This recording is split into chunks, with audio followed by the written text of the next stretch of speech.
Hello, hope you're having a nice day. Today I'd just like to talk a bit about the Volvo 850 BTCC car, the 1994 car, the Wagon more specifically, because it's a car that I think has got a lot of misconceptions about it and I think is actually the most overrated racing car ever. In the background, by the way, is just me attempting to draw it. Mostly because I don't like editing and I didn't want to search for pictures and whatever. But also because I want to get some practice drawing, so you can tell me I'm garbage or whatever, but this is more meant to be listened to anyway than actually watched. You can Google some pictures, that's all I would have done anyway. So, yeah, or actually I would have just gone some footage from Forza on and just stuck it in the background. But yeah, anyway, most overrated racing car in history. People bash on the 787B. Oh, it's becoming a trend now because someone made a video about it. I'd had a friend told me about all that long before. Yeah, it's kind of a thing, but the 787B won a race. And it also had Johnny Herbert driving it, so it's like 2 wins in one, really. The 850 didn't at all. It was garbage as a racing car, truth be told. Well, garbage is maybe overselling it a bit, but the Wagon had a best finish of 5th place. It did qualify 3rd at Snetterton, the 3rd round, and then failed to start the race. And that left Volvo 8th in the championship out of 10 manufacturers. There are a lot of things going on about how, the fact that it was a Wagon made it overpowered or whatever. It's kind of like a Mandela effect. People seem to think that it was really good and got estate cars banned from BTCC. Utter rubbish. It was, not responsible for that at all. The reason they stopped using an estate actually was because of Alfa Romeo that year. They showed up in a car that had wings on the back, thanks to, and they sold the car with a wing in the boot. Like, as in, not fitted to the actual boot, but like, in the boot. And I think it also had an adjustable front splitter, so they could have that on the racing cars. And yeah, that gave them a massive advantage because they could have adjustable aero, sort all that, get extra downforce, and dominated the season. Meanwhile, all the other manufacturers had nothing. So the following year, for whatever reason, they didn't decide to ban just, having stuff on the boot. They decided to allow aero.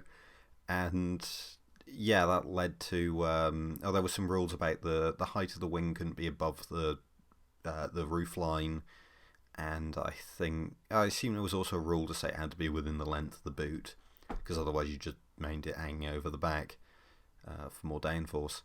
And that's why Wagons got banned. They couldn't mount one to the Wagon 850 without it breaking the rules. They needed a saloon car for the wing to fit within the dimensions given.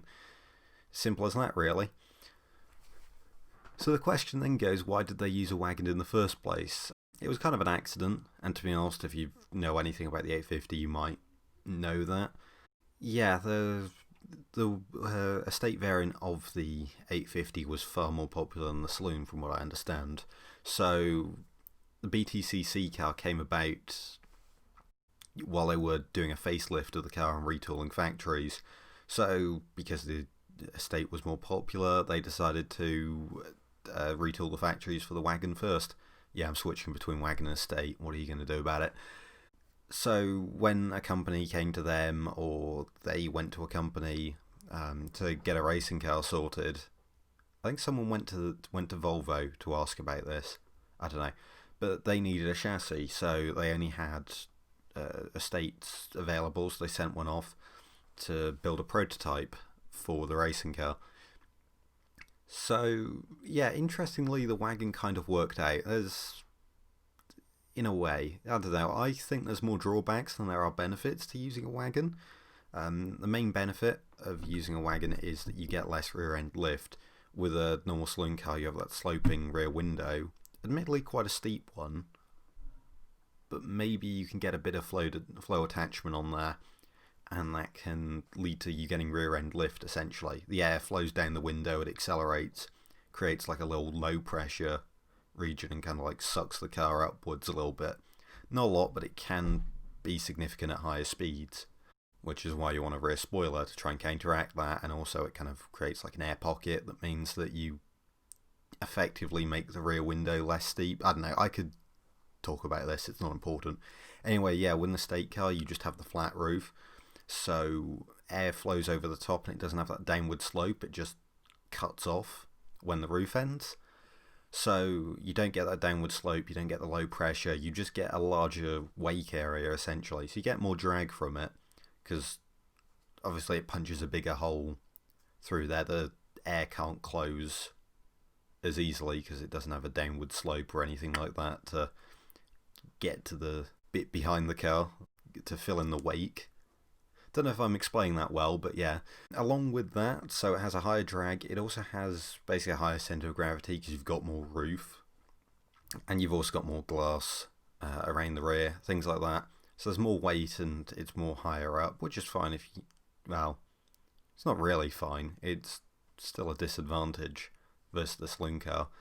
Along with that, you also have a higher moment of inertia, you've got more weight hanging out over the rear, essentially, so it makes the car less agile. The further you put a weight from the centre of an object, the harder it is to turn, and the harder it is to make it stop turning. You can do this actually if you just stick your hands out and like twist your body. It's easier to stop yourself and make yourself start rotating if your hands are closer to your body than further out. Just like an experiment, I guess you can do. So, I don't know, I kind of believe there are more drawbacks to using a wagon. And obviously the rule change meant that it became impossible to use a wagon anyway and stay competitive. So it wasn't just that in 1994 Volvo just didn't have their stuff together and couldn't make a good factory effort car.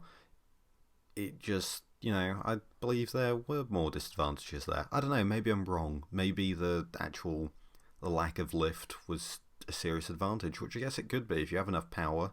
You have good enough suspension, maybe you can defeat the higher drag and the worse manoeuvrability from weight transfer and moment of inertia and all that stuff. I don't know. The other thing too was the engine, which is quite interesting. I don't actually have anything to say about this, just think it's a neat anecdote about the engine, is that the valve angle, or the story goes that TWR, Tom Walkinshaw Racing, wanted to change the angle of the valves to try and make more power, but they couldn't. Obviously, it being a naturally aspirated engine, flow into the engine and out of the engine is quite important. You want to get that optimal flow into the cylinders. So what they did is they studied the rules and realised that you can make any modifications to the head, or the valves in the head. You could make modifications to the head itself. So they shaved a bit off the bottom of the head so that it could be mounted at an angle. That effectively changes the angle of the valves without changing them relative to the head, which I think is quite a clever way of getting around it. I assume this was because it was running at a higher RPM versus the road going car. You needed to get that better airflow in at higher RPM, because I doubt the Volvo was just unoptimised. Otherwise, they probably would have just changed the head on the road car as well. So, yeah, that's something interesting, I think. Something that I do want to question a bit is that supposedly that engine made the car quite front heavy. I don't know what to think about this. I kind of think that it's maybe a misunderstanding or something. Or I don't know, this rumour came about from somewhere and kind of just got repeated. Because the engine, as far as I can tell, was an all-aluminium 2-litre engine. I mean, it's a 5-cylinder, but the amount of cylinders doesn't actually make a difference in terms of weight. Like, there might be a little bit, but we're talking like 1 or 2 kilos. Which, okay, yeah, is a disadvantage, but it's, it's minor in terms of the entire weight of the car hanging over the front. It'd be nice to get away, but that isn't really going to be noticeable. It's there, the good drivers will notice it, but I don't think it's a serious disadvantage, basically. So yeah, if you actually look at pictures of the engine as well, it's mounted really far back. I say really far back, it is right between the wheels, which I guess isn't ideal. As far as I can tell, at least, it is. Maybe even a bit further back, so it's essentially, either in line with the wheels or slightly behind them. I don't actually have any pictures of it up, which was a mistake on my part. All aluminium, mounted quite far backwards. I don't really buy that it was heavy and made the car, understeery. What I think it was is maybe, because Volvo's got a reputation for making safe cars that also happen to be quite heavy.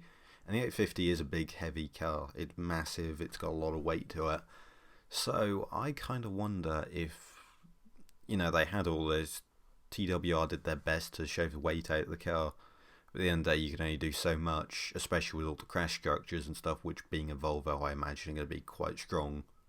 And probably a bit more overkill than a lot of the other manufacturers. And to get it down to the minimum weight of 950 kilograms, they had to do so much to it already that they couldn't really fill it with ballast or anything like that to balance it better. So it had a lot of weight just hanging over the front wheels and nothing in the rear, whereas a lot of other cars maybe were better balanced because they could have distributed the ballast a lot better. I don't know, just an idea, at least. Anyway, I think that's it. So, thank you for watching. Remember to subscribe to Boost and Ethanol for more. Leave a like if you've learnt something, or at least found this entertaining, I guess. And until next video, goodbye.